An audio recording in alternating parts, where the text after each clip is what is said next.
I have to say, I'm one beer in. I'm going to have to restrain myself from making fun of Lex because he's officially a friend. Podcast beef, man. That's the way you grow the podcast. You create beef, and then they come on your podcast to deal with the beef. We should be creating enemies constantly.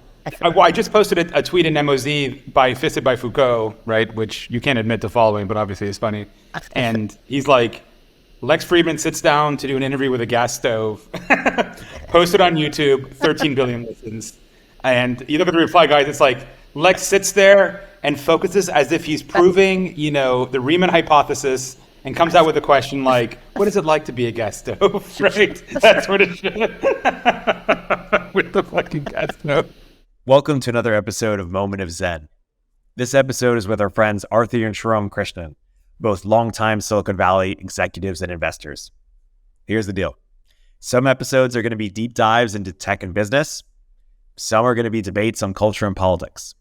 This one's mostly the latter. You're basically a fly on the wall of our group chat.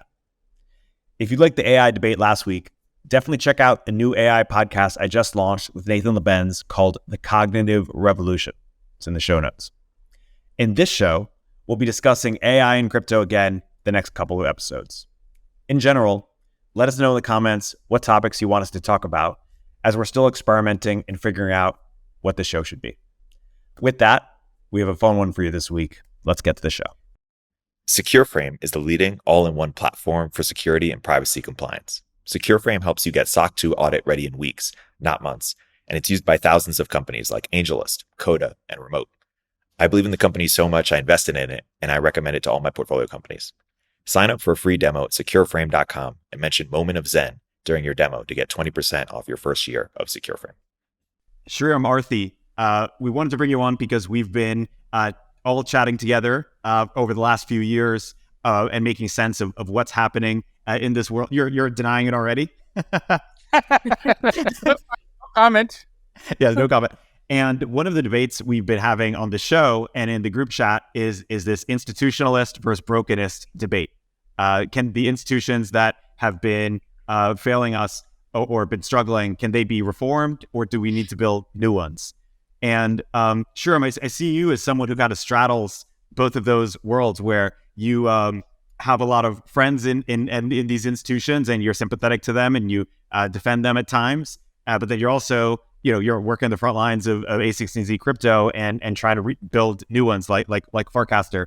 I'm curious where you net out on this institutionalist versus brokenist debate, and how perhaps you've evolved over time. First of all, I'm actually not going to answer that question. I'm going to say thank you for having us on the show, right? And I'm, big fan for, has it been 6 episodes? Yes. Okay, 7 episodes so far. Is Aarthi the first female guest you had? Yes. Holy shit, shame on you. We're just doing our part, guys.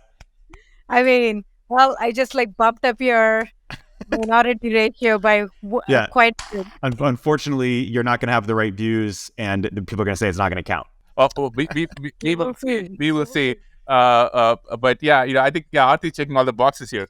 I know. It's a low bar. It's a low bar for diversity. Aarthi, have you always been more based than Sriram, or how did that happen? I mean, again, it's a low bar here. Sriram's the least based person you would meet pretty much on the street at any given point in time. That's a very good description of Sriram. Pick any random 100 people, Sriram will be the least based person.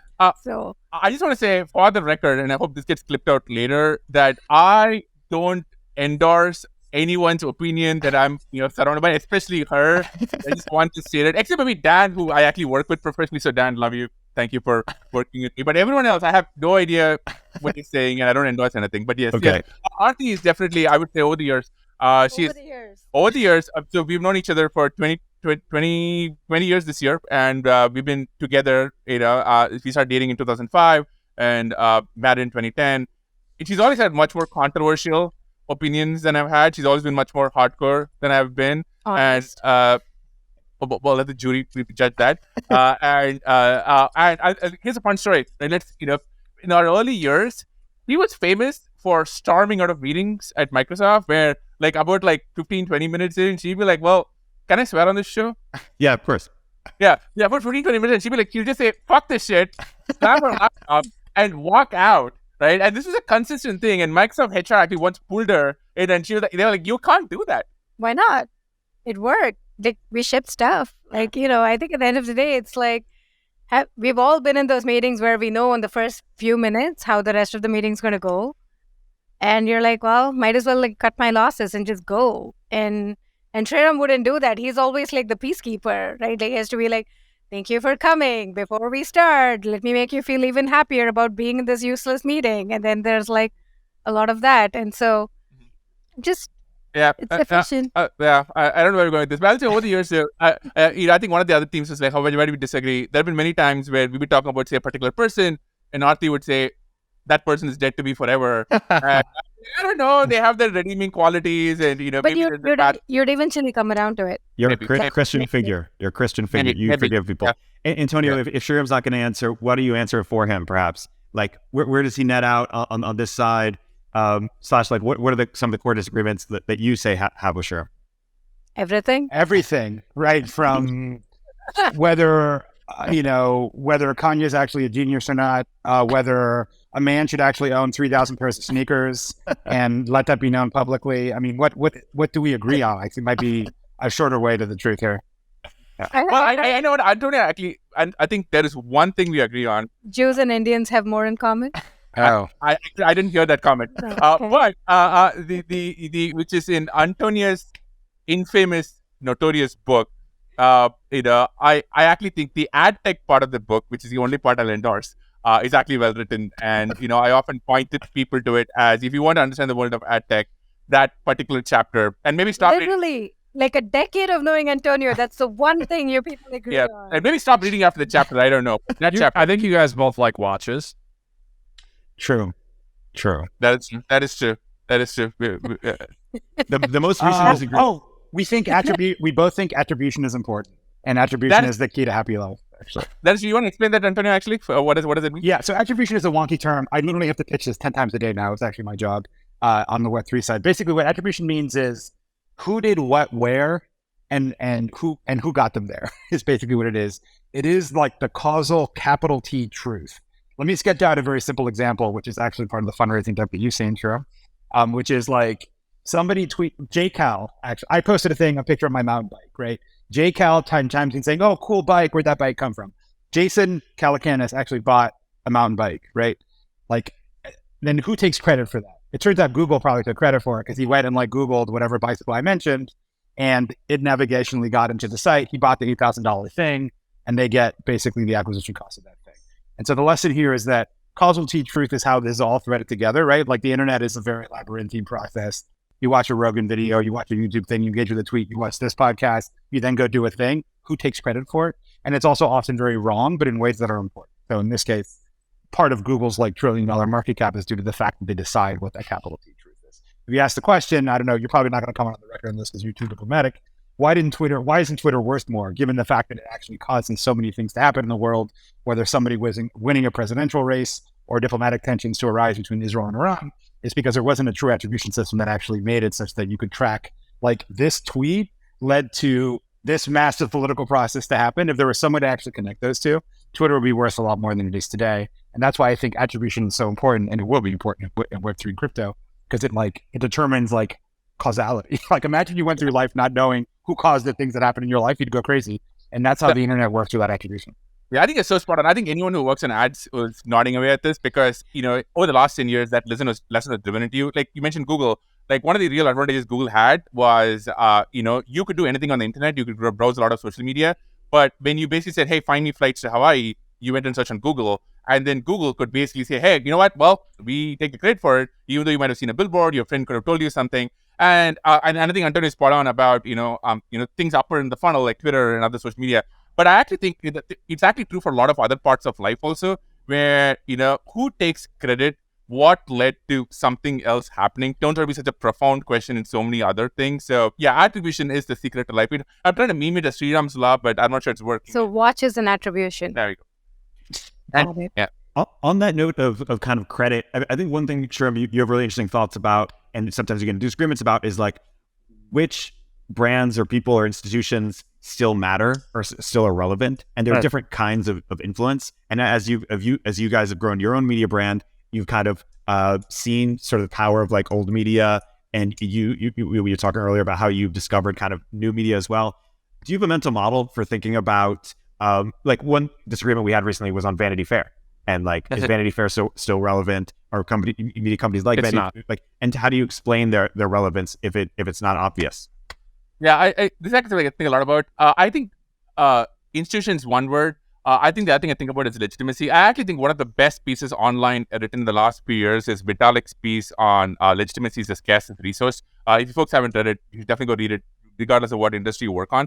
Because what it tries to map out, and I think when you work in crypto, you really think about this a lot, is why are some things legitimate and why are some things not perceived legitimate? And Vitalik does a great job of breaking down some of the reasons, and which is like, for example, sometimes you have legitimacy just because there's a selling point, people have agreed upon it for a long period of time, and that's just the way things are. Sometimes there's legitimacy because a bunch of people seize power by force, and they decide that's the way things are. Sometimes legitimacy by a process. You may say, well, hey, we set up a council and a committee, and they went out for 6 months, they decided this, and that process lends some legitimacy thing. And there are kind of all these factors which go into a very simple question, but a very important one, which is why do we believe and trust the things that we do, right? And I think this whole thing is very important, especially if you're in crypto, because so much of crypto is, deals with what is legitimate, why do we believe in these things, where does the idea of trust come from? But I actually think it's kind of lends this to institutions too. And I have a few theory on institutions, which is, one is I think institutions tend to be Lindy, and I think this maybe ties into our core disagreement. I actually like to think if an institution has been around for a few hundred years or 100 years, they tend to stay to be around. And this maybe ties into like another sort of split, which I think some of the East Coast split was the West Coast frame of mind, where, and this of course, it doesn't actually physically map to East or West Coast, but I think in the East, you tend to value institutions more. You tend to value the New York Times or Condé Nast or, various kind of like government bodies which existed always. Whereas in the West, I think there's definitely a mentality, the pioneering spirit of let's go build anew, right? And I actually think a lot of people I work with, the person I work for, like Mark, a lot of you kind of are very much more in the West. But I actually think that there's real value in lindiness. I think there's real value in something that's been around for 100 years, and the trust that comes from that and working with that. So I'm very much a centrist when it comes to the East versus West viewpoint. Which is a roundabout way of saying I'm a subscriber to pretty much every Condé Nast magazine in multiple languages. Yeah. So wait, to just summarize for Sriram, so you believe in institutions that have been around for a while, so we shouldn't make any more progress. I just want to make sure that I captured your point. I don't know. I like how you said that. No, those are not my words. I just want to ask, how is it working out for you? Like, every new innovation, invention, everything is like coming from what you call like the non-institutional side of things, West Coast side of the fence. You literally work here. How do you then trade that off? Like it's not as if all of these East Coast institutions are like killing it on building new things. So sure, they're legitimate, but they're legitimate because they're old. That's not much. Well, it kind of depends. I think by the word institutions and kind of get muddled. I just think like when something has been around for a very long period of time and a lot of people trust it, they tend to stay that way.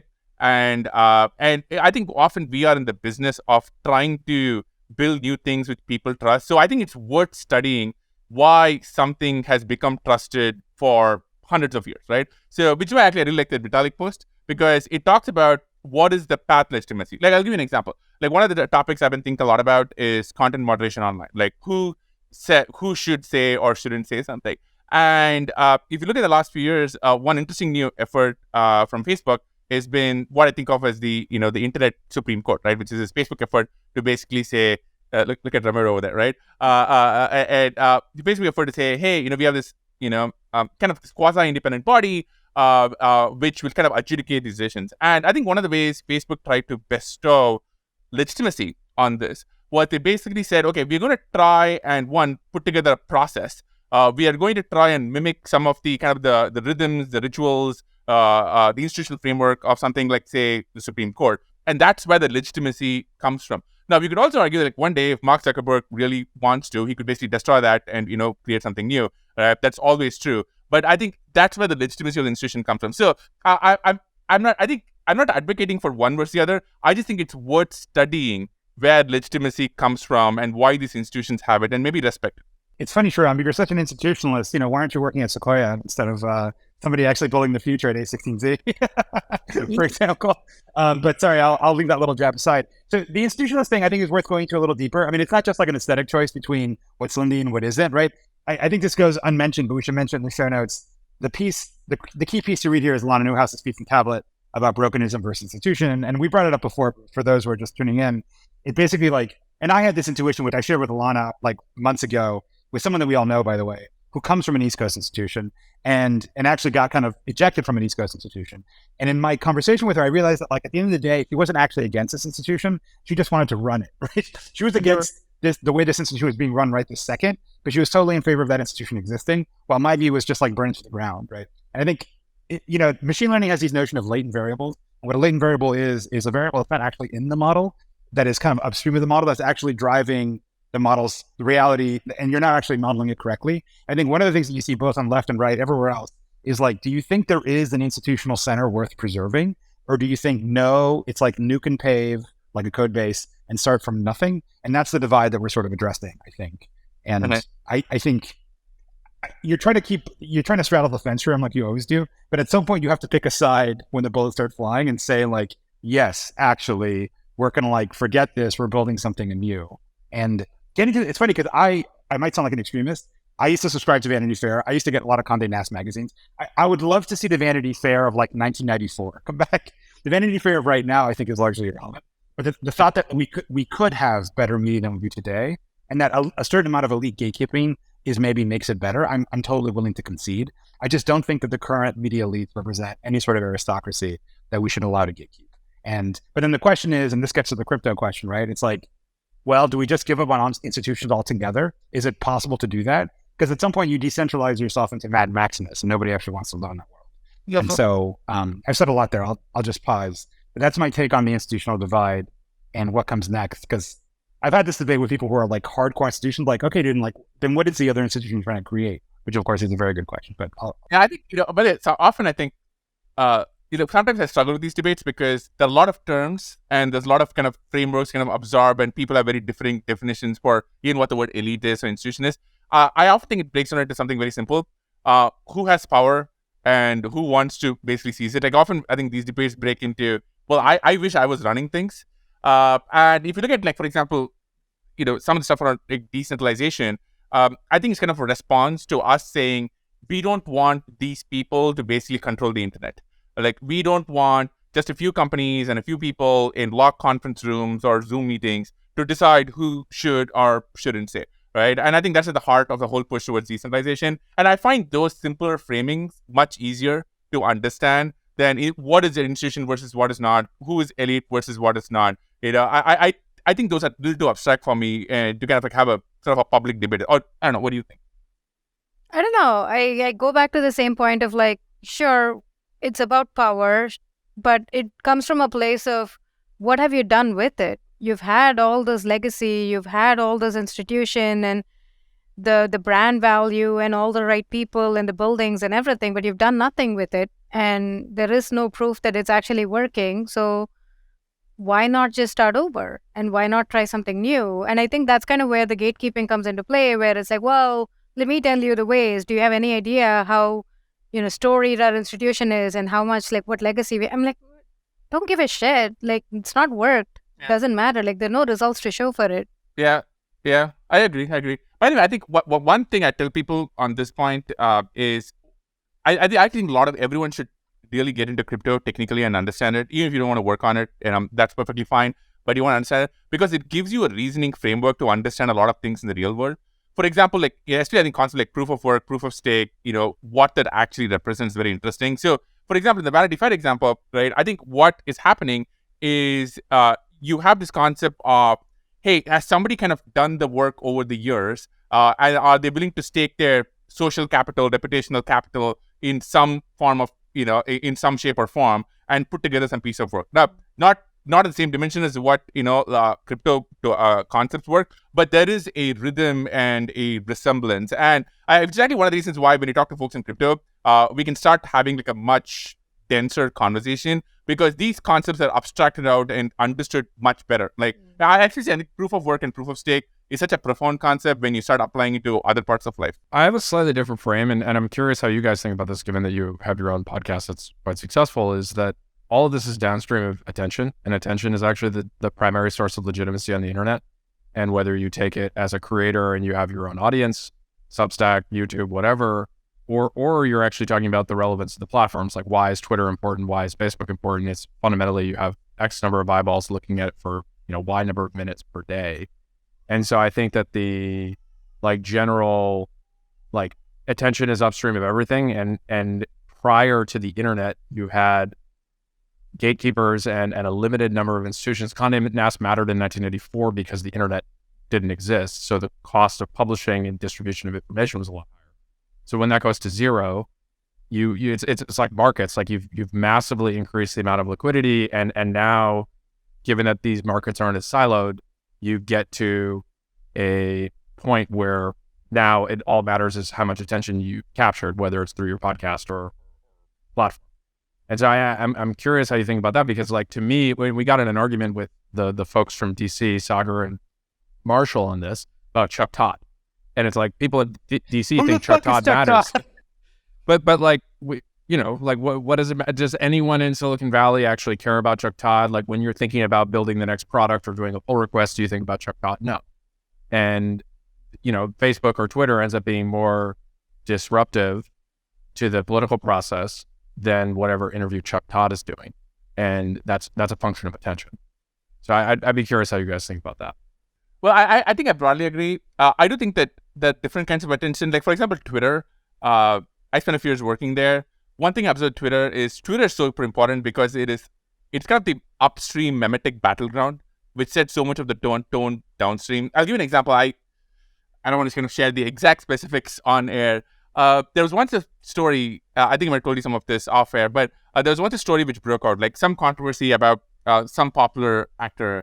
And I noticed that the same two tweets was mentioned in every version of the story, right? And that's the only reason it caught my. And I was like, okay, that's kind of weird, because those two tweets were from people who didn't have a lot of followers, who who weren't probably is really well known. And so we just, I kind of clicked around a little bit, did some analysis. And what I discovered had happened was that morning, the Twitter trending algorithm had decided to elevate those two tweets just because of the nature of how it worked. And the trending algorithm, generally, the way it worked was, if there's kind of a burst of new tweets around a topic, you would detect it, it would say hey, this thing is a trend. But there are so many different variables, like how many tweets are happening, does it detect that, blah, blah. So, but it elevated that. And then there was a human curator who basically took that and said, well, I'm going to make this into a moment because, well, this thing is a trend. It may be a moment. And that was seen by every single editor on the East Coast at 7 a.m. ET. And by the afternoon, it was now a pure thing in, the zeitgeist. And that was interesting to me because I was like, this kind of complex adaptive system where no one person had really kind of tipped the scale. It is just one sequence of things led to something being injected. And even today, if you go Google that person, etc., it is one of the things in their career that they had to deal with. So yeah, I think the partnership, I think you're absolutely right. But I think there are different kinds of attention. So for example, right, if you want to sort of be in the tech, political, culture, or definitely obviously crypto sphere, Twitter is absolutely the place to be. But there are other spheres also, ones that are some that are country dependent. There are, if you want to say, example, win a bunch of fashion debates and figure out, what color is going to dominate the runways next year, I probably think Instagram might be a better place for you. And I think that just the kind of attention, the memetic landscape for each domain tends to be different. Which is why, for example, you have some characters who are really popular and can move the needle in one domain, but not another. I think Rogan is a great example. When a lot of us pay a lot of attention to Rogan, he has huge influence in UFC, MMA, comedians, and then broadly into politics. But I don't think, the kind of people who say they're influenced by watching White Lotus on HBO and are now planning a vacation to Sicily are going to be influenced by Rogan. So I think yes, but there are different memetic battlegrounds and different, attention pathways. What's on trending topics on Twitter, influences that battleground. And do we have you to thank for what is the topics that have been trending and become popular, given you and we're responsible for that? Yep. Well, I think I just like to say anything that is good, I take credit for. Anything that's bad, I blame the others I worked with. trending topics is actually a very interesting problem. I actually think in some ways it's almost an unsolvable problem, because what it is trying to do is it is trying to say that these things matter to humanity. But the challenge with doing that is it's very reflexive. Like by the very nature of elevating something as saying it matters to humanity, you're not going to make it, right? Like, it's like anything in sort of quantum physics. And so I think it's almost an unsolved challenge as to how to actually do it cleanly, which is why, like, and by the way, different platforms have different manifestations of this. And sometimes they don't have an explicit trending topic, but there are different ways to make something bubble up. I've seen, for example, activist groups who will basically say, hey, I want each of you to write this same hashtag or make the same post on TikTok or Instagram at the same time. You're trying to inject something in the memosphere. Mm-hmm. So I think trending topics is a manifestation of like a deeper, interesting phenomenon where you have these memetic fights happening all the time. Like, people are trying to meme new words into existence. Our friend Balaji tries to meme a new word into existence like once a night, probably on the phone to Eric. And how do you make something stick? Like, why, for example, has something like the word Web3 stuck, but others haven't? And I think Twitter is one manifestation of a memetic battleground, but there are several others. And trending is just like, I think, one very visible version of this battleground. Yeah, I mean, should you do away with trending? I think there's actually a good argument for it. Because I think, one of the things I think trending does is, well, I think TikTok, if I remember, I don't work at TikTok, but from what I understand, TikTok trending topics are influence, right? Now, we can all debate separately who they're influenced by, but basically there are a bunch of human beings who basically say like, hey, I believe X and Y, should matter. Now, on one hand, I think there's some real value to that, because, because these algorithms can be so easily gamed that, if there was no human curating them, you were letting yourself being gamed by some of the worst actors around. So I think there's actually some real value in that. On the other side, of course, you then have these debates of, well, who are the people who are making these arguments, these putting the thumb on the needle, how are they influencing culture? I actually think it's a very, very hard problem, but I do think that if you're a social media platform, you do have to do some version of setting the tone, which is, I think, which means editorialism, curation, whatever you want to call it. Like, here's how I'd frame it, right? And I think Dan has heard some version of this, and others heard from this. It's like walking into a restaurant, right? You walk into a restaurant, right? You walk into the French Laundry, right? You probably are going to be dressed up a little. I don't know how Antonio shows up, but you're probably going to wear at least a dress. I like that Sriram's like walking into a restaurant example is the French Laundry. That's it. Gavin Newsom. You eat there once a week with Gavin Newsom, right? Especially during COVID. Yeah.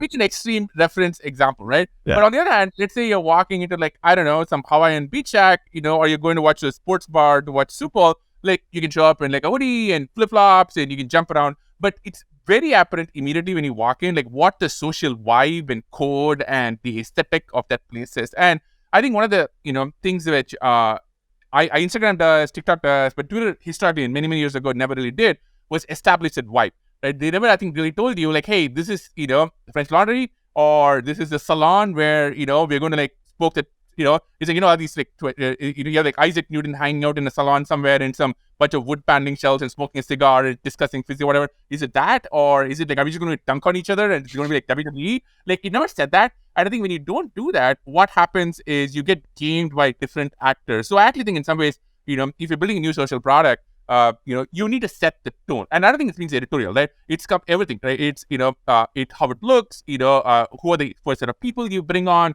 how do you act yourself? You need to kind of set the tone for what the restaurant is going to be. So, I mean, I would kind of say, like, the algorithm actually isn't being gamed. It's behaving exactly like it should be, which is whatever gets the most attention will end up getting the most attention. So, in our group chat, Sriram is always the annoying New York Times liberal, right? And I'm often the annoying, like, European who says, the way Americans do this is completely fucked up and stupid, right? So, like, I'm actually willing to accept a certain amount of academic elitism. For example, I'm reading... every year, every French person of any education reads the Prix Goncourt, which is like the award-winning like novel of that year, which, by the way, is better than anything you're ever going to see in fucking TikTok or Twitter or this fucking sewer popular culture that is American culture. And it's like, guess what? It's just better. Like, it's just smarter. I don't give a fuck what algorithm there is. It's just better. And the French aren't nearly as dumb as the average American consumer. I just want to know, Eric and Dan, is Antonio usually as pretentious as he is like right now? Oh, yeah. It gets worse. Oh, okay. I'm a super cultural elitist. That's the thing. I mean, in some levels, I wouldn't say I'm an institutionalist, but I'm definitely an aesthete in the sense that I definitely have views about culture. You're And I think sitting in the most loft popular like- culture is total garbage, basically. Even though, to be clear, I'm obviously being hypocritical in that my entire career has been lived taking human attention and data and turning it into money. That's literally all I know how to do. But to be clear, I'm the teetotaler who runs a bar. I don't watch any popular media. I don't play any games. I don't own any screens beyond this one that I work on. I literally don't participate in popular media, and yet all I do is turn media into money. In any case, but still, nonetheless, in a perfect world, I'd be sitting in Provence, reading a little textual book, not touching my phone at all. And that's, to some degree, how the world should run. And I'd be willing to accept some level of elitism. I think in the US, it's impossible. And the institutions have become corrupt. I will not, however, by the way, the reason why I think that happened, the reason why I think there is decentralization and all this elitism is because the elites have become corrupt and self-serving. If you go back, I recently watched The Piano, a Gene Campion film from like the 90s that was a massive critical and commercial success. Think, when was the last time there was a film that was a massive critical success and was a popular like commercial success? It's actually quite rare. On the contrary, you have the typical screenshot of Rotten Tomatoes in which critics love it and everybody hates it, or vice versa. It's never both, right? But it didn't used to be that way. Culture used to be very different. Top Gun Maverick. Well, it didn't make the New York Times list. It Yeah, didn't make the New York Times list. That's exactly an Exactly. example of it. That's exactly an example, Sriram. All the others liked it. I think the Times but it had very high critic scores. All the others liked it. The others Anytime liked Sriram puts a movie recommendation in the chat group, I usually assume that it's going to have a very high critic score and a terrible audience score. Exactly. And then he goes, "No, guys, it's actually good." I'm not going to talk about RRR. or Black Adam. Nobody wants to talk about Black Adam. Sriram, What about you? All your spiel about being European. You're sitting in the loft in Soma. You worked in tech all your life. Like, it makes no sense to me. It's just this like direct contradiction. Aarthi, capitalism makes beasts of us all. We're all forced. Tuition bills in SF are sky high. We all have our struggles and crosses to bear, I'm afraid. I think it was Lenin who said heighten the contradictions. And we have a living example of it with Antonio. You could at least put a Provence Zoom background or something. Yeah. Sriram, I need to give you a subscription to Airmail. Have you? It's sort of the new Vanity Fair. Yes, exactly. Sriram, you're fascinated by both low culture and high culture. Low culture, we'll get to WWE in a minute. High culture, Vanity It's Fair. just offended that you said it's low culture. You've been to 5 WrestleManias. How dare you? Well, first off, in our chat, you were saying how, Rogan, you said high culture is what gets a cover on Vanity Fair. Low culture, is Rogan couldn't get a cover. Jay-Z could get a cover. Like, what does that even mean? Why does it even matter to be high? Is it really just like Jay-Z's woke or woke sympathetic and Rogan isn't? Like, is that the differentiator, or is it something like deeper than that? And yeah, what are you really saying when something is high culture? Well, I don't know. I don't know whether I pick Jay-Z as an example because I think he has changed over the years. But I do think there's definitely a split between one of the tests I have is, would this person get on the cover of Vanity Fair? Would this person get invited to the Met Gala? Versus, say, would this person have a large YouTube following? And I think sometimes there is a very interesting intersection of that. For example, one of the most interesting intersections I think recent times is Emma Chamberlain.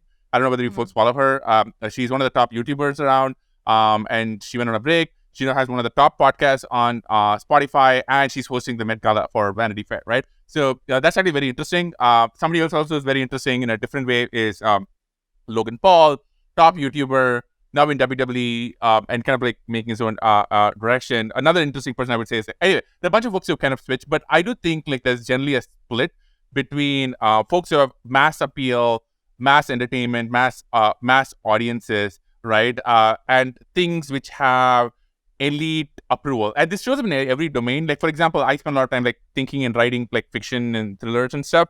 There's always been this split between folks who are literary, who get like great reviews, who win the Booker Prize, who use a lot of big complicated words, and then there is John Grisham, and then there are Dan Brown, and they sell hundreds of millions of copies. And now every once in a while, right, somebody crosses over. For example, I think Stephen King is a great example, just because they've been doing it so long and so well that even the literary folks are like, yes, he is so good. Another great example, John le Carre crosses over. But I do think in pretty much every domain, there is a sort of intellectual, artsy, elite aesthetic and then the mass market aesthetic. In the movie world, for example, which is why you always have, say, the kind of the cliched French auteur movie which plays in Cannes to like maybe like 100 people, and then you have the next Marvel Cinematic Universe movie, right? And you kind of have that in pretty much, I think, maybe in every domain. And what usually fascinates me is something crosses over from one world to the other. So, for example, I think Kim Kardashian is super interesting in this respect because Kim Kardashian came from the world of reality television and social media, which historically, was not a place you associate with high fashion. But if you look at, Kim, and she's been amazing at, what she's done, how she's done it herself and her whole family, right? They know high culture, like, think like everything from being a well-known activist to, running really large enterprises to not just sort of like Kendall, everybody. So that's, I think, a super interesting transition. The other example, so I think I pay attention when somebody goes from sort of like mass market product to kind of elite approval, because I don't think it happens too often. But isn't that just another example of attention, right? Like Kim Kardashian, her business, her product, her power is all from attention. It's not like she owns like factories and all this other kind of stuff. It's just like the fact that she has an Instagram account with 200 million people following it. It's just like purely based on attention. That is true, but sometimes I think people don't cross over. Like, for example, in the literary world, there are a lot of popular authors who, if you read their interviews, they're always a little bit grumpy that they never win a Booker Prize, right? That they're never going to get like a fantastic, Paris review or New Yorker piece about them. And there's hundreds of millions of books. And for example, I think of like something like James Patterson, right? So it's hundreds of millions of books, maybe one of the most successful authors of all time. But they never kind of get that literary stamp of credibility. So I think one interesting question, like sometimes people just by virtue of being so popular cross over, because even the elite need eyeballs, they need attention, right? That's how they monetize. You need to bring in the young audiences. That's really a factor, but sometimes they don't. And I think it's worth studying why. I think you're trying to say not all attention is the same. Maybe. Some attention is high class, high culture. Some attention is low culture. And, you just cater to one cohort versus the other. And if they're able to transcend that boundary, then it becomes really interesting. I also think the other interesting phenomenon, by the way, is I'm meeting folks in both worlds. I found they're often jealous of the others. So, for example, the folks in quote-unquote high culture often are they're like, hey, I want to sign autographs on the streets. I want to be out there with 100 million followers. I want to make a lot of money. And, I want to have a movie which shows up in IMAX and plays out many people. Pick your metric. On the other hand, I often talk to people, who have, who have huge success, built products or, written movies which are played, and they're like, I really want that amazing review, or that I want that one award which is determined by 10 people. So I kind of find it ironic because I meet people on both sides and everyone kind of wants to be on the other. But one thing, I think we're conflating a few things here, Sriram. I think one thing you're, like, the example you cited, Le Carre and Stephen King, are actually very dated. So they date from the period in which there used to be what used to be called middlebrow. Middlebrow meant that it wasn't fully avant-garde elite. It wouldn't appear in the Cahiers de Cinéma reviewed by so-and-so in France that said it wasn't some bodice ripper crap that was sold in Walmart. There was the in-between. Like, films like Dances with Wolves could win the Best Picture Academy Award, although in retrospect, I think you'd call it like a middlebrow film. It was not avant-garde at the time. But right now, that division doesn't exist. True elite culture, I mean, you're calling the Kardashians elite, and you're putting them in the same rank as Booker Prize winners. The average Kardashian audience member couldn't read a single page, much less 300, right? Like, it's a completely different thing. And I think you're correct, but it's purely a metric of attention. And that previous culture used to be about aesthetic value. But again, it wasn't quite as extreme as you're describing. It wasn't just two camps, right? Stephen King was not some anonymous bodice ripper author. He would be reviewed by the New York Times. Go back and read some of his early novels. They would get the elite reviews, and it was an elite sort of thing, although it was clearly straddling two different worlds. But it's not that Kardashian fans have to like read Booker Prize winning books. It's that Kardashian now represents, she's a face of Balenciaga and the face of Dolce and Gabbana. And Harvard, Exactly. And so it doesn't have to like transcend different fields and domains. It's just what you represent and which cohort. I kind of see low culture as like the top of the funnel. There are like lots and lots of people over there, and then a few will like trickle over into the high fashion or high culture environment, and you have to figure out like which one makes that bridge.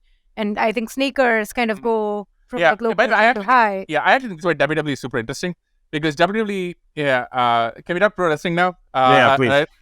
Please, right? Yeah. I will give up for this. I'm actually wearing a pro wrestling hat. He's been waiting for 45 minutes. For Yeah, what are you folks, right? Like, the pro wrestling thing is super interesting because it's one of the things where it definitely started off as low culture, right? The whole history of it is carny, as what they would say, kind of played in these small, school gymnasiums, and the history of it is, all these kind of colorful but shady characters until the McMahons came around and consolidated a bunch of them.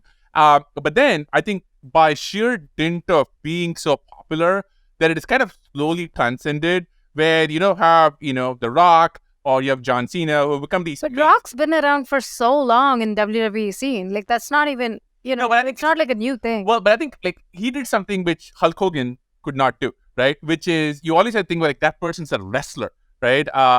They're just a pro wrestler. They're not actually a legitimate movie star. And I think The Rock is now the most legitimate movie star, and so is John Cena and now Dave Bautista. And pro wrestling is now worldwide, right? But do you think The Rock will get invited to a Met Gala, which seems to be your metric for I think he has.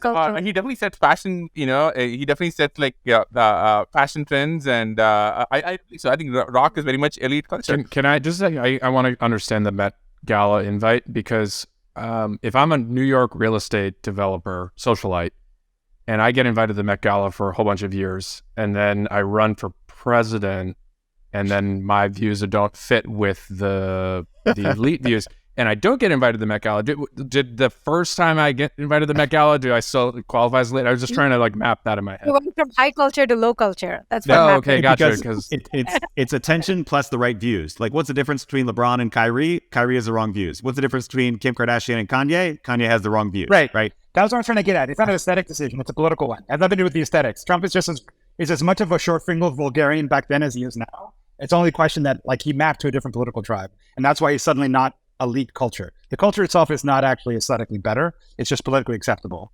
Right. And so elite is woke? Well, I don't know. I couldn't hear anything that you all said, so I'm just going to ignore it. Well, it is interesting because some people, when they hear elites, they'll say, "Oh, the billionaires are elites." So whereas other people say when they hear elites, they'll respond like, "No, it's actually like the journalists and professors and people the gatekeepers of culture." Antonio, how do we make sense of what is elite, or how do we even conceive of that? All I know is that I'm not an elite. That's all I know. I'm definitely not one. I think Sriram might be one, but I'm definitely not one. I mean, you guys are also giving Antonio shit about being European, and then you're using the example of the Booker Prize on an American podcast. It's the Pulitzer Prize in the U.S. So Bad enough. Yeah.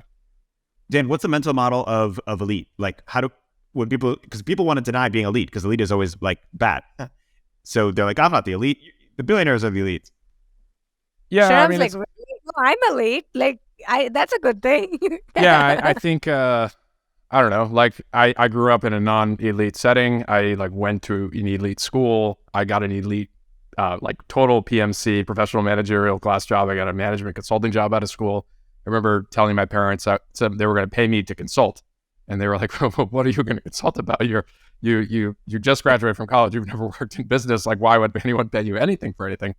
And it's just, so I lived in that world for a while. And then I think moving to Silicon Valley, working in a startup, specifically a crypto startup, and then getting some time outside of Silicon Valley and starting my own company, you can kind of start to see this kind of farce of elitism. It's the professional managerial class is how I would describe it. Is you derive your status from the credentials and the approval of the other people in power rather than some intrinsic thing that you are accomplishing, right? Being an entrepreneur, being in the arena is a very, very different thing than, going to the right school, getting the right job, then going and getting the right graduate degree, and then getting the right job after that, and getting on boards and all these other kind of things that check the box. I mean, you look at all the people who are on that Facebook oversight board when Sriram's telling us that this is the Supreme Court of the internet. And if you just Google the Facebook oversight board, you've never heard any of these people. They all have 3 degrees and they're all on the right committees. But that to me is the elite. It's the kind of group of people that kind of all go to fancy dinner parties together and kind of stroke each other's back around saying oh, look how great I look on paper, when most of them have never done anything of any significance because they work within the machine rather than actually building something new. One thing I'll say is sometimes I think the arguments which use a lot of terminology, elites, PMC, etc., become really hard to follow, just because there's kind of this, I think, by the way, the moment you actually use some of these terms, you're kind of signaling which side you are on the debate. I actually think it's often easier to kind of just make it super simple. And actually, what Aarthi and I do on our show, on our podcast, is very simple, right? Like, we would not be here if it not for technology and the internet. We would not be here if it not for founders, if it not for, first Microsoft and then a bunch of others. We're believers in the American dream. We're believers in hard work. We're believers in people having equal opportunity and, working hard and just being optimistic. And, it's such a very simple set of beliefs. And I find it super kind of freeing to just talk about things in that way. Because if somebody kind of opposes that, then you're like, okay, well, then that person has an agenda. Because what do if you oppose the notion that, hard work gets you great results, if you oppose the notion that people should have legitimate rational discussions about things, if you oppose the notion that, entrepreneurship and technology have led to good things for humanity, you and I are going to have like a real disagreement. And that's awesome, right? But I actually find it a lot more freeing to just keep things simple. Like about 10 years ago, Paul Bukai, the founder of Gmail, wrote a fantastic blog post, which is worth digging up. It's called, I forget the exact title, but it said something about keeping your identity small. Yeah, Paul. And it's probably up there somewhere on his blog spot still. And I think it made a big resonant tone with me, because I think over time, as you kind of become part of all these tribes and, these social circles, and you're kind of signaling membership, it kind of becomes overwhelming, right? You're like, well, what is the current thing? What is the PMC? What is the elite? And then like 25 different phrases on which side of the, which team you play for.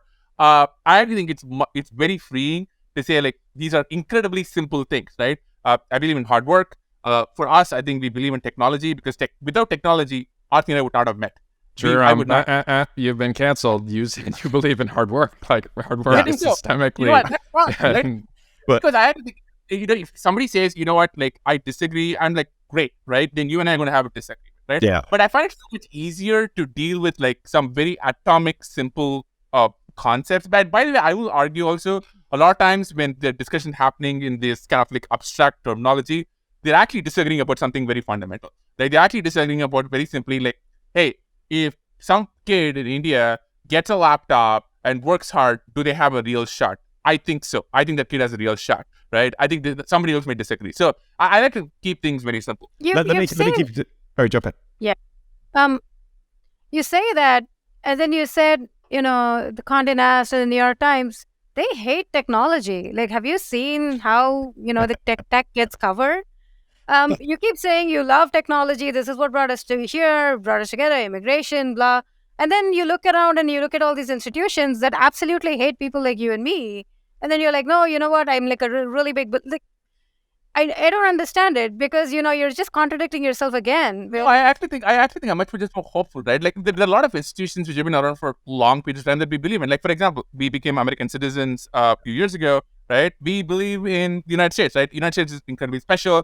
It's one of the few countries, maybe the only country, for an idea, which I always find, like, for just amazing and profound and deep in, in all the ways, probably especially immigrants deeply understand. And that's an institution. And I actually think there is some real value in things which have been around for a long period of time. And just because the people who run it now, or a subsection of the people who run it now, don't like us, I don't. What else matters? Well, I think, either sometimes, it means reasoning. Sometimes, but I think the answer is not often like, hey, let's throw out this entire institution and everything it represents, and then start something anew. Because, well, maybe that's an answer, but I'm still hopeful for these institutions. Some of these institutions to be resurrected. Let me ask a simple question. Who has power in these examples? In the Washington Post, Aarthi does.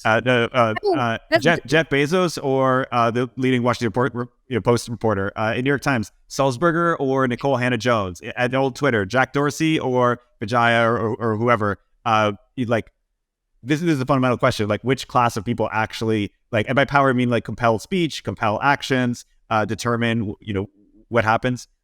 Who calls the shots? Well, this is one of the things which I think can be debated. So I'm not weighing here. Exactly, but also I think this is one of the reasons why I'm such a decentralization maxi, because then it becomes very apparent who calls the shots, right? At least what you're signing up for. Like, for example, with Twitter, like, I think there have been all these debates about the Twitter files and content moderation, and a lot of people can disagree till kingdom come.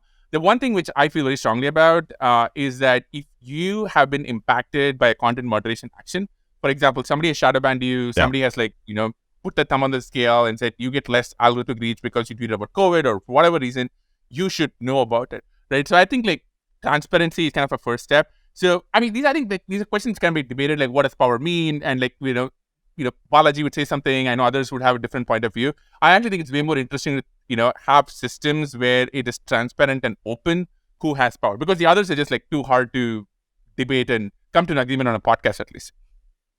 All right, dude, you're such a waffler. It's incredible.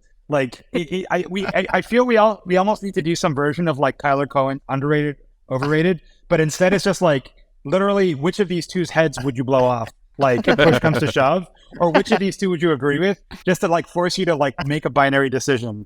I don't know, Eric. Can we do that? Should we institute a new underrated, overrated, but literally which do you drown in a bath? Myth a little bit too violent. I understand violent language is not banned. Actually, Tyler himself, for all of that, is incredibly Straussian on a bunch of things. He is. Wait, should we explain Straussian to our audience? Because if we're talking about all these frameworks we don't know and things like that. So Sriram, do you want to take a shot at that? Be meta and explain it in a Straussian way, just so it's super vague. You know what? I actually kind of lead this into WWE because I really want to talk about WWE. No. Right? Which is, I think, the whole concept of Straussian is really about saying something with hidden meanings, right? It's the idea that you say a thing, but really you're signaling it in a slightly obtuse way, so only maybe the right people kind of really understand it, but maybe in the surface it's not really clear. And the reason I want to tie it to professional wrestling is the most profound concept in pro wrestling, and actually something which helped me in life and my career a lot, is the concept of kayfabe, which I think Antonio, you might know what kayfabe is, right? And I was just going to spell it for those who don't know: Kayfabe. And I agree, it's a central concept of the modern era. Yeah. So in pro wrestling, kayfabe is the construct of reality in which pro wrestling happens, right?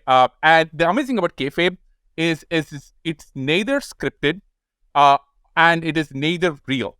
It is something in the middle. It's fluid. It's evolving. And I think it's such a good metaphor for so many things in life where you don't actually, I don't want to kind of get in some existential French philosopher debate here, but when you're talking to somebody or when you're trying to evaluate something, you don't actually know what is real, right? You're getting some sort of a version or a projection of what reality is, and you're trying to make sense of it. And that's where pro wrestling operates. And so when pro wrestling is at its very best, they really play with that. They really play with, for example, when you're watching, and you don't get that in any other form of entertainment, when you're watching Star Wars, right? It's not real, right? On the other hand, when you're watching, let's say a legitimate boxing match or a legitimate sports, it is real, right? But in pro wrestling, they play with, is this real or not? And that's where the magic is. For example, some of the greatest matches in pro wrestling history are when some of the wrestlers kind of didn't like each other, right? And their backstage drama, their real backstage drama, bleeded, onto the screen. For example, most famously, The Rock, as you mentioned, came back to WWE a few years ago, and he had this match with John Cena, and they both didn't like each other at the time because they're both trying to be top dog. And there was a lot of rumors about how much they hated each other, and they started really going at it, right? And they would really genuinely go at it on screen, and that created amazing drama because the fans could tell. They could tell that it was real, but it was also fake because they were not really hurting each other, but they were also really trying to prove they're better. And in some ways, I think it's such a great metaphor for all reality. So that's one. But I think pro wrestling is just an art form which everyone should study, right? You learn so much from watching it. You were talking about Straussian. Yeah. So anyway, I think the thing about Straussian is, I think I love pro wrestling and because it's a way of hiding things in plain sight and conveying things which are not actually apparent. And Straussian is some version of that. I just can't believe that. I mean, that's Twitter, right? Kayfabe, Twitter is kayfabe. It's just not real life. Which is true. I mean, there have been a lot of interesting personalities who have directly learned from WWE on how to position themselves. For example, two well-known figures, I would say, is one's Floyd Mayweather.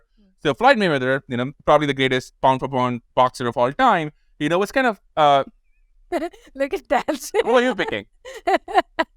I don't know. I'm not a boxing expert, but I bet you there are a bunch of people who would tell you that's a bad take. Well, okay, all right. Arguably, debatably, right? But he's definitely up there, right? Like, debatably one of the best pound-for-pound boxers of all time, right? He was actually not super interesting as a character when he started off, but then he was actually very close to WWE people, right? He actually, he was very close friends with Lex and a bunch of other folks at WWE, and he invented this character called Floyd Money Mayweather, and he made himself a heel. So in WWE pro wrestling terms, a heel is a bad guy, a baby face or a face is a good guy, and Mayweather made himself a heel. He's like, and he kind of did everything opposite. He was like, look, I'm only here to make money, right? I don't care about the fans. I'm only here to make money. It's all the things which a heel would say, which like, I don't care about the sport. I don't care about the history. I'm here to make a quick buck. And he really fashioned this character. And then people wanted to see him get beat up, right? And that is so powerful. And if you look at the other famous characters since then, like for example, Conor McGregor or all other folks in the UFC fighting them have done something similar. The other famous example I would say is, President Trump, Okay. who, by the way, is a WWE Hall of Famer. By the way, was in a WrestleMania match. I think the main event about over a decade ago.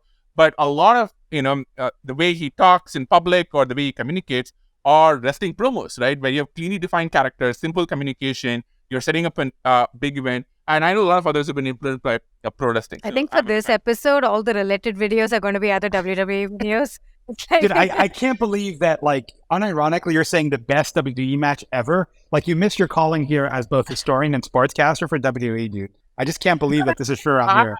I would say, let me stop. I think the other thing about WWE is let me put this. Tyler Cohen style, WWE is massively underrated as a performance art, right? So, for example, like right now, the hottest storyline in WWE is Hunter is getting like what they're gonna be talking about, right? Like, but this is important. Like, this is this is going to get you a new audience, and you will thank me for it. Okay, so the low culture audience. Yeah, exactly. We're going to make this shit go viral on YouTube. So the most interesting storyline in WWE right now is this guy called Sami Zayn, trying to fit in with this group called the Bloodline. You don't need to care. But the interesting thing about this is it is the most hottest interesting, and everyone involved is a bad guy, right? Hold on, let me finish. Everyone I'm involved. just looking at Antonio's face. He's like rolling his eyes so Hold on. hard. Let me explain why it's interesting, right? You have one quote unquote bad guy trying to fit in to this other group of bad guys, and it is the most interesting thing ever being told right now. It's probably better than any movie right now. Like, and if you watch YouTube from like last weekend, where the Royal Rumble happened, you get like about 70,000 people going crazy, totally crazy for this story. Like, in no other form of entertainment could you go see that. So anyway, I think it's widely underrated as an art form. Antonio, if you get off your... Just out of curiosity, do you personally go to these stuff? Are you in there with like the Red State Rednecks and like the fucking tall boy of Coors Light yelling and shit? Like, is that you? Is there like a hidden artist from? I'm there pretty often. Like, we went to multiple WrestleMania. We've been to 5. Aarthi, Yeah. you actually participate. The level of marital love here is such that you go along to these WWE visits. Wow. Oh, you should definitely attend a WrestleMania. It's really fun. It's really fun. Not for this like bullshit kayfabe nonsense. Like it's not that. It's a spectacle. Like, you've never seen a place where it's like 90,000 people in one place. It's just it's hard to explain. You should visit. Let's feel this out though, because this is definitely slightly politically fraught. Would you go to a NASCAR race, for example? No, because I'm just not Formula interested. Yeah, Formula One, he's definitely going. He's like, it's on Netflix, high culture. That's the right type of car, not the wrong type of car. I say got it. I think it kind of depends. Right? It kind of depends on, like, I grew up watching pro wrestling. I know the history. I know the characters. I know the storyline. Same with F1. I watched Michael Schumacher and Mika Hakkinen, and it's just one of these things where once you grow up with it, it doesn't really matter what kind of culture, it just appeals to you. We are European by colonization. We're not European pretentious people like Antonio. Yeah, I'll give it a try. Like, we're only an hour in. We finally got to the Indian colonization topics. I'll give you again. I'm going to jump on a Zoom. See you guys later. I'm out of here. I'm like, kitchen, hang up. I'll give you one more. Right? So, if folks... We went to WrestleMania in New Orleans. I think this is 2014, 2015. Yeah. And this is, for anyone who's a WWE fan, this is when The Undertaker's streak ended. So The Undertaker, kind of this legendary WWE wrestler, had this streak where he had won every single match at WrestleMania until the year. And I swear, we were there. We had 100,000 people. Almost everyone cried. right? Like, and including me, right? Like, because it was so powerful a moment right there to watch that. And every wrestling fan here is going, I know exactly what he's talking about. And then they're going to go to YouTube recommend, they're going to watch that moment again. And Okay. everyone's like, what? Can you explain this to me? So doesn't like corporate make the storyline? Like they're like, okay, Undertaker, you keep winning every week, and then this is the year we're going to now have him not win. No, Dan, Like, you can't say that. That's You can't, it's not real. It's not fake. It's somewhere in between. Did you not just get the Dude, David, memo? don't tell him. He doesn't know Santa Claus doesn't exist. It's like telling a little kid Santa Claus doesn't exist. This is bad news.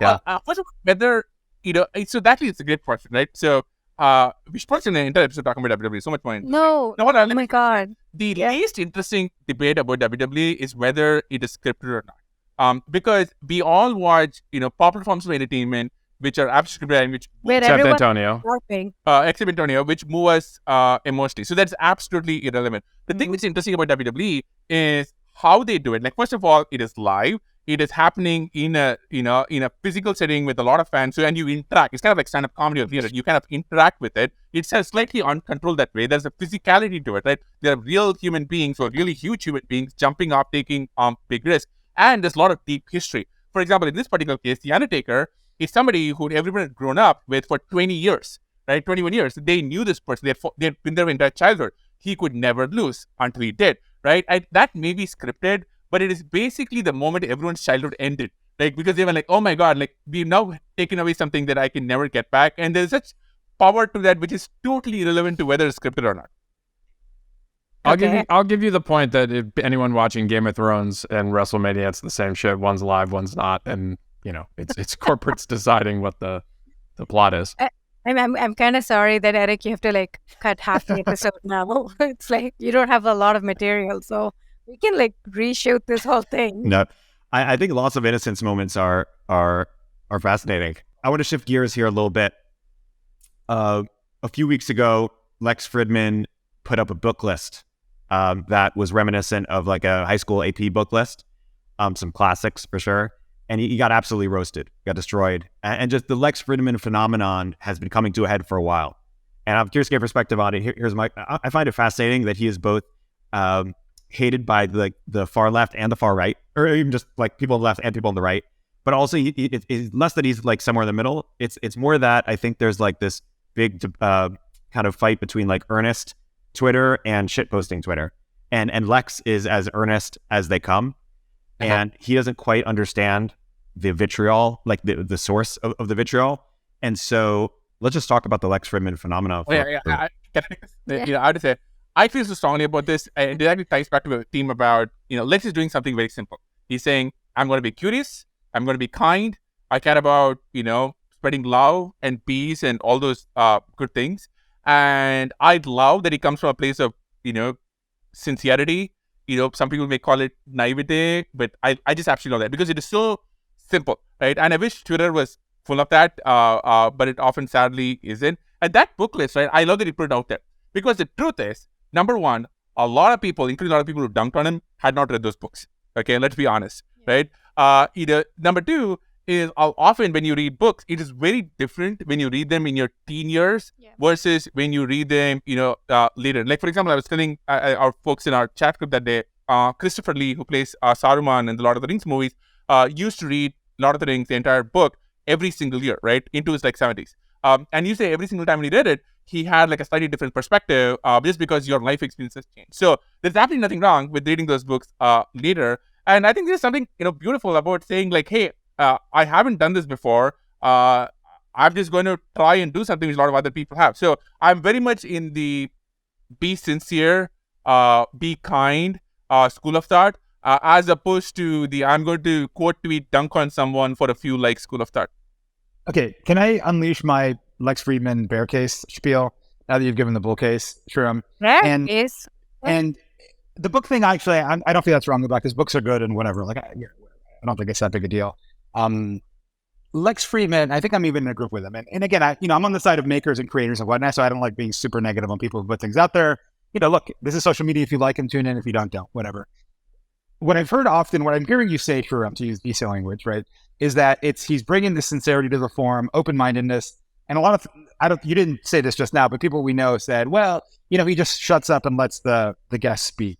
right? And that's also often the bull case for Rogan is also the same thing. It's like, okay, but like, if our media has fallen so low that simply not imposing some dumbass narrative is already sets you among the top 1% of podcasters, like, if you look at somebody like Tyler Cohen or William F. Buckley back in the firing line days, right? Would you say that Tyler Cohen is adding something to the conversation? By Tyler Cohen, what I've always found fascinating about him is that he's such a polymath. His intellect is so wide-ranging, from, once again, French literature to Indian this, to cuisine to whatever, and he's actually able to engage with some of the leading lights in the world at their level and actually have it be a productive Socratic sort of dialogue. And to me, that's what makes Tyler amazing. And like, okay, sure, not sitting there and like saying something stupid to a smart guy, I guess is a plus. But if literally all you bring to the table is the ability to like wrangle these high and death and like just shut up and let them talk, like, okay, but I don't know. I think you're missing something. And I think we're setting the bar too low by saying, yeah, just open-mindedness and earnestness on Twitter, that's enough to be like a media phenomenon. I think I would prefer a Tyler Cohen sort of figure as like the premier interviewer. I love Tyler. I think he's amazing. But I would say what he just said is actually one of the more pretentious, snobbish things to say, which is to say like, hey, you know what? I deem Lex, who's listened to by millions of people, I think he has like 1.5 or whatever million subs on YouTube, let's say millions of people, that their taste in that product is somehow beneath my cultural bar. Yes, I'm a cultural leader. We made it clear before. Yes, you're citing the attention metric. And like at the end of the day, it's like sushi chefs, right? They're rated like nothing actually happens in the sushi. I know we're deviating a little bit. It's just the ability to actually like find the best prime material. Lex is great at getting amazing guests, right? I agree with you, right? But I just don't think he's adding as much to the conversation as somebody else like Tyler Cohen. Yes, he's doing something very interesting. So I'll give you another example. John Le Carre, this is one of my favorite stories I tell a lot of the time. John Le Carre hated the press. He hated doing press. He hated doing interviews. He was a very complex character. He had like these, he was a spy. He had this kind of very challenging dad. He had like affairs. He was a very complicated figure, and he hated doing the press. But in the late 90s, or the early 90s rather, he was kind of forced to do an interview on French TV by this guy named Bernard Pivot, who kind of like hosts kind of the version of late night talk show with Leno or something in France. And Le Carre was like petrified. He was like, I'm going to go on there. I'm going to hate it because I don't speak French very well, blah, blah, blah. But he goes on, and in the first 30 seconds, right, he says, it's the most amazing interview experience I've ever had. And Pivot, got the best version of me. And the reason he did that, and Le Carre says a lot better than I can, he says it's because Pivot basically made him feel safe. He made him feel like, oh, this is going to be okay. I'm going to take care of you. You're going to look good. So I actually reject the idea that all Lex does is listen. I think what Lex is doing is a conversation is such a delicate thing, right? It is something which exists only at one point in time between one set of people. There's a delicate energy to it.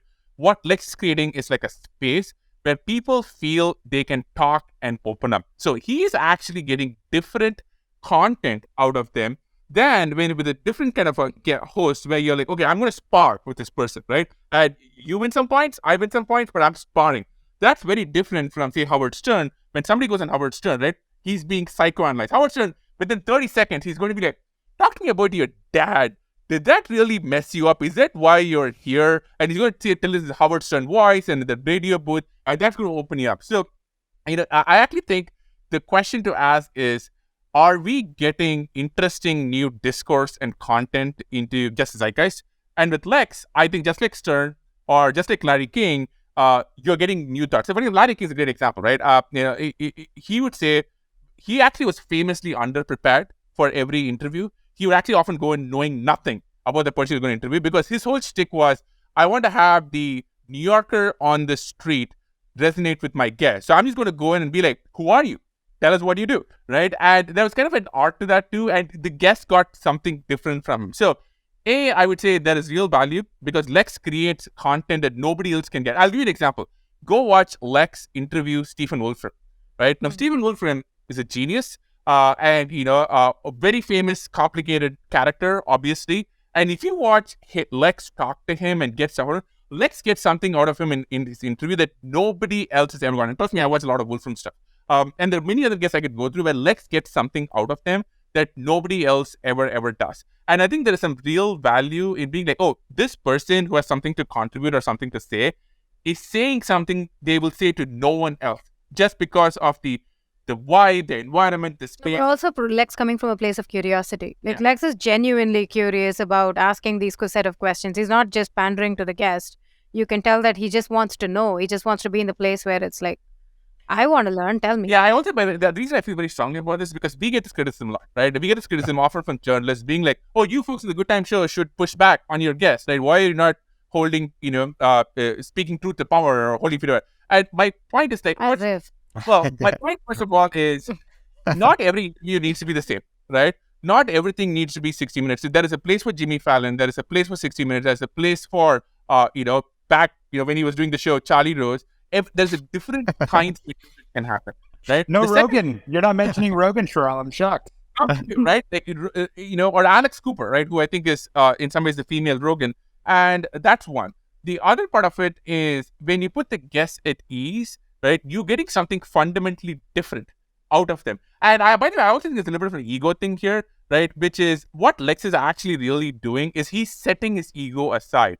He's saying, I'm not here to win intellectual points. I'm not here to show you like how many books I've read, how smart. And by the way, one of the things about Lex is he has read a lot of those books already that he had on his list. Because if you listen to one of his other interviews, he actually mentioned a lot of them. He's read a lot of that.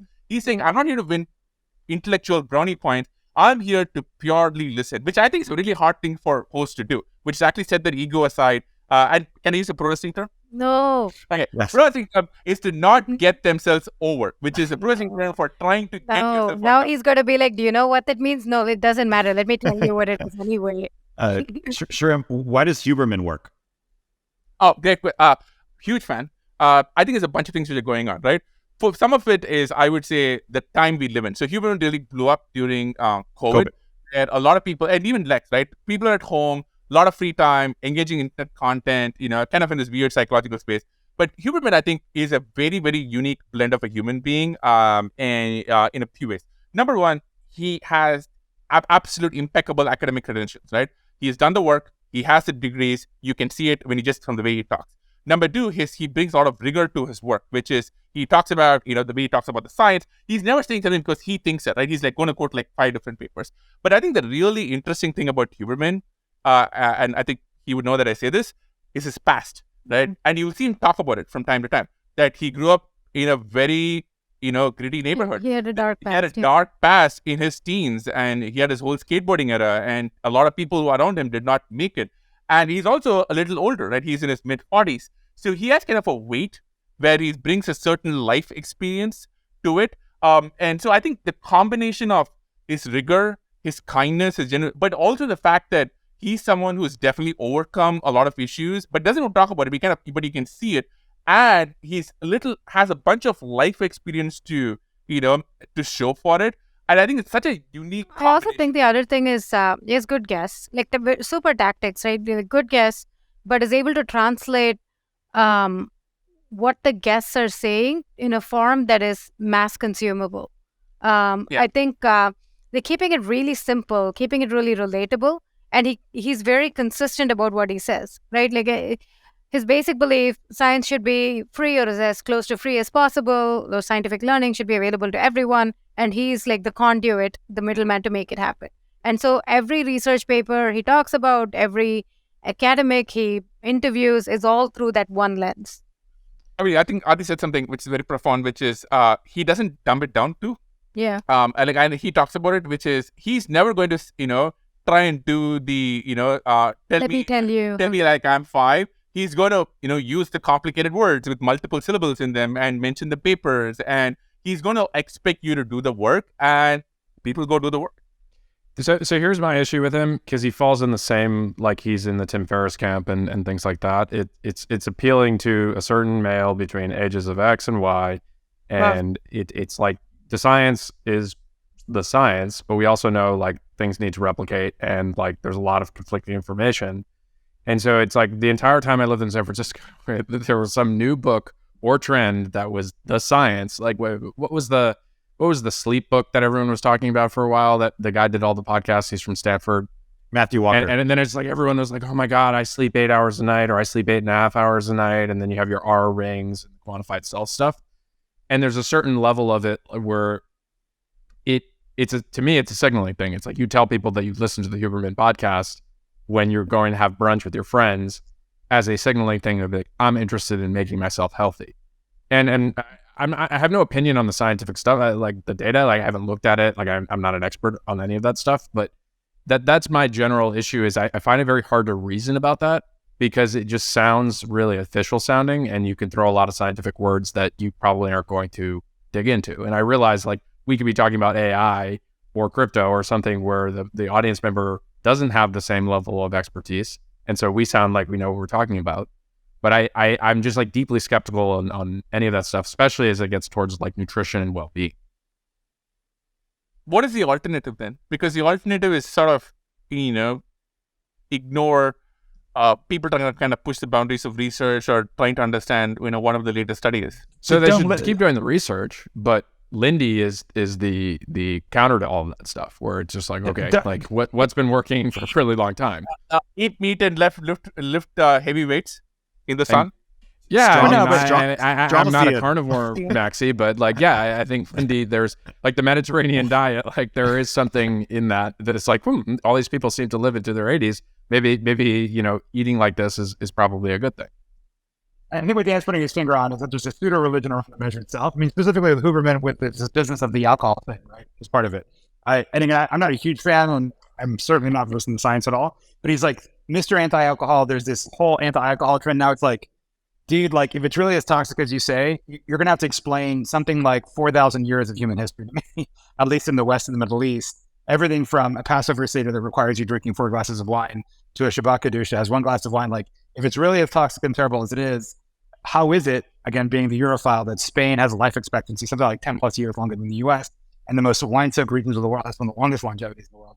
Like, again, it's just, I think what I viscerally object to is what Dan's viscerally objecting to, is that living as this atomized individual who's constantly micro-optimizing something and looks at lifestyle patterns like some sort of bizarre, quantitative. It's also why I hate effective algorithm, by the way. That's subject for a different show, in which you're living as this atomized individual outside of any sort of cultural social matrix, making choices about your life about which you feel very smug. And that's what I think ticks me off about it, because it's always another current thing, as it were. I agree on the over quantification, atomization, like, eat, sleep, diet gets you most of it. I will say though, if you listen to the alcohol episode, Huberman kind of has like 25 different times where he says he's only talking about the current state of research on the impact alcohol has to your body over some small period of time. He's not talking about it as a social lubricant. He's not talking about all the other kind of things it engenders. He's not talking about like, the people who drink alcohol, what else it may sort of look. It's a very, very small thing. And he goes to great lengths to kind of like put those kind of asterisks in there. I think what a lot of people react to is, I think they react strongly because it's kind of a rejection of their lifestyle. And that's why they really reject strongly, because he's not saying don't drink. He actually tries so hard to tell people in the episode, I'm not telling you to not have a drink of wine. I'm just saying that there is no science that a glass of wine is good for you. So I want to be clear. I actually think what he's doing and scientific research and all that's it's a good thing. We're moving forward. What I don't like is the people who listen to the podcast and then tell me that they listen to the podcast and how great that they are, that they're now not doing this thing that they heard on the Andrew Huberman podcast. I get it. I mean, yeah. That's the thing I was trying to piece apart. Like, you don't seem to have objection to the content itself. And if you've like listened to his podcast, like I really like the scientific rigor. I also like the fact that he just linked to all the papers. Like, have at it. Like, this is kind of what it says. This is like a test with like 1,000 people. This is what it looks like. And he kind of breaks it out and like keeps it open. I really like that. But I think what you don't like is just people virtue signaling by saying that they listen to this episode or they're following a specific rigorous lifestyle change or diet based on humans. But Dan, findings. So I want to ask you, each of you, one thing. What is something when they do that people absolutely can't shut up about? Morning sunlight. Oh, that's me. I think. It used to be CrossFit and veganism, but I feel like we might have moved on from that. Like, what is the thing that you absolutely have to tell people about at brunch? I don't go to brunch, so. Dan doesn't go to anything. Conferences, events, except we're nothing. having brunch. We're having brunch tomorrow, so that I'm breaking my own rule. Dan, the cool kids are on Farcaster. Farcaster is a signal. The cool kids.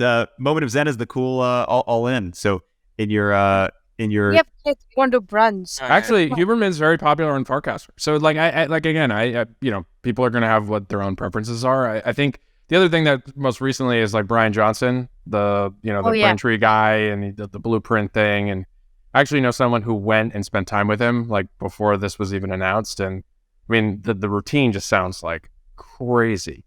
And then this just, I mean, it's more philosophical. It's like, okay, so yeah, you've reversed aging, you're doing all this stuff.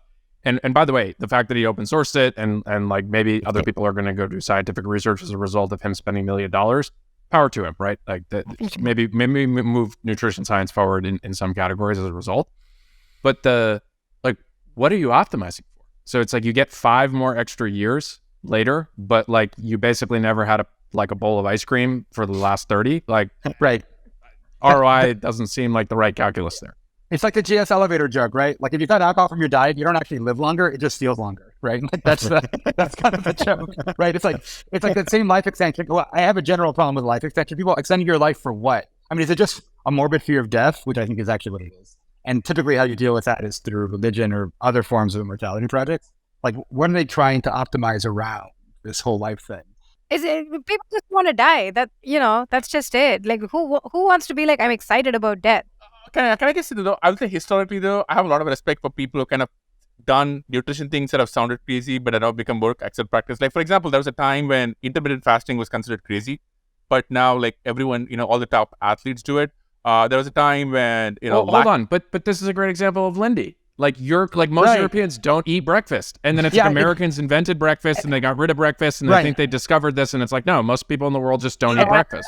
It's a good way. No, actually, I'll reject that because there are some things which are Lindy which are bad. For example, the idea of low sleep. Like I think there was we went through several decades where it was kind of considered a sign of hard work that if you slept less, like nobody would go to work. Nobody would say, you know what, I actually had 8 hours of sleep, and they would be proud of it. That was not a thing. But then now, you see LeBron James and he's talking about, I mean, he's playing with people who are sons of people he has played with. And he talks about the sleep being one of the biggest factors. Right? So I think some of those has changed. So I'm big respect in people kind of pushing the boundaries, even if something seems limiting. I'll give you another example. I'm very suspect of things where it is like put in more sort of physical effort, longer, grit it out, and things will work out better. Like for example, basketball, which we follow closely, for over decades, the idea that you could rest a player was considered terrible. Right, like and people get into real trouble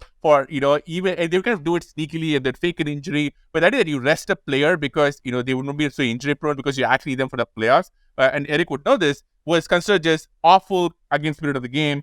But now every team does it, right? It's the only way because that it doesn't really matter. It doesn't really matter if you go play every 82 games. It actually matters if you win the playoffs, and a lot of people just take breaks, right? And they manage, and so that's how you become. So I actually think there is value to kind of people pushing the boundaries, even in ways that they get made fun of or unpopular. Yeah, the difference there is that the human body is like a much more complex system beyond our ability to like evaluate it, and so thus Lindy, has more credence there, whereas basketball is a much more constrained, scoped game, and thus it's easier to experiment, track experiments. Let me say, let's say you went in late 90s, our early 90s, the Detroit Pistons, the bad boys are running amok, and you say, hey, I'm from the future, and you, by the way, your player should be taking a nap in the day, sleeping 10 hours a night, and by the way, your best player should only be playing like 60 games, right? Like, what would happen to you? Yeah, and shoot threes. I mean, it's just But that isn't Lindy. Sorry, the 90s, you're so stuck in the present moment, says the cultural elitist, right? That's not Lindy. I think what Dan's referring to, intermittent fasting, guess what? It's called Yom Kippur in Judaism, right? Like you just stop eating for a day. Or, I need to unplug from the internet. We got a name for that too. Happens every Saturday, right? There's a lot of things that are being reinvented. Or, let's go into the desert and roll around this thing and we all go once. And we call it Burning Man. I think someone invented that one too. There's a lot of things here that people are like reinventing. And it's like, bro, I got news for you. Aarthi and I were talking before we came to the podcast, like how long before Antonio brings up something from Judaism, right? Like how long is it going to take in the podcast? Every episode. Antonio, Judaism, you, WrestleMania. So like we all have our tropes that we go back to. But the thing that I think I don't like about the general Silicon Valley tech culture, and I'm very much part of it, is the a la carte belief system of like, oh, I'm going to pull a little bit from here, a little bit from here, a little bit from here. Okay, this is me. I'm the individual. And it just it's like not consistent. Like it's like the max weird, Heinrich, like you stand just for a bunch of beliefs that you got basically via Twitter and podcasts. Right. And so, and I'm not claiming like I have some superiority of like I have everything figured out, but like I think what I am going through personally over the last few years is a rejection of this a la carteism. And we brought this up in one of the episodes. I think one of the appeals of religion to me, as not someone who's I'm not going to church every week or anything, but the idea that like there is actually something connected that has a lot of history behind it, and you can pick and choose how much you want to dial into the beliefs. I think that there's something there that is appealing, just because I'm surrounded by all of the the latest, like, oh, have you seen the Bryan Johnson blueprint thing? Have you changed to nutty pudding and like removed all these things from your diet? It's actually just not a pleasant way to live. Can I maybe connect this all the way back to the beginning, and maybe this is a good note to end this on, which is what the nature of people who come to Silicon Valley are not people who respect thousands of years of history. They want to build new things. They're optimizing, they're seeking, they're building anyway. That's what makes this place magical. So Dan, I would argue that in some ways you're looking for Lindy institutions. You're looking for things which are which to the test of time. And the nature of this place is a lot of people are like, I don't like the old. I'm going to go west and I'm going to go build the new. And those things are often in conflict. And they do it in every part of their lives. They don't, so that's a good place to wrap. But in closing, Sriram, I just want to ask you, you were famously inner circle at Twitter over the transition over the past few months. And you were really close. It was just a handful of people who were really making it happen. You were one of them. And I'm just curious, what was it like to work for Jason Calacanis? I will reveal that on the All In podcast someday. Yeah, exactly. Aarthi, Sriram, thanks so much for coming on the podcast. You have to come back on at some point if we're not all canceled from it. This has been great. Thank you for having us. And kids, watch WWE. Go to WrestleMania. Excellent. Secureframe is the leading all-in-one platform for security and privacy compliance. Secureframe helps you get SOC 2 audit ready in weeks, not months, and it's used by thousands of companies like AngelList, Coda, and Remote. I believe in the company so much I invested in it, and I recommend it to all my portfolio companies. Sign up for a free demo at secureframe.com and mention Moment of Zen during your demo to get 20% off your first year of Secureframe.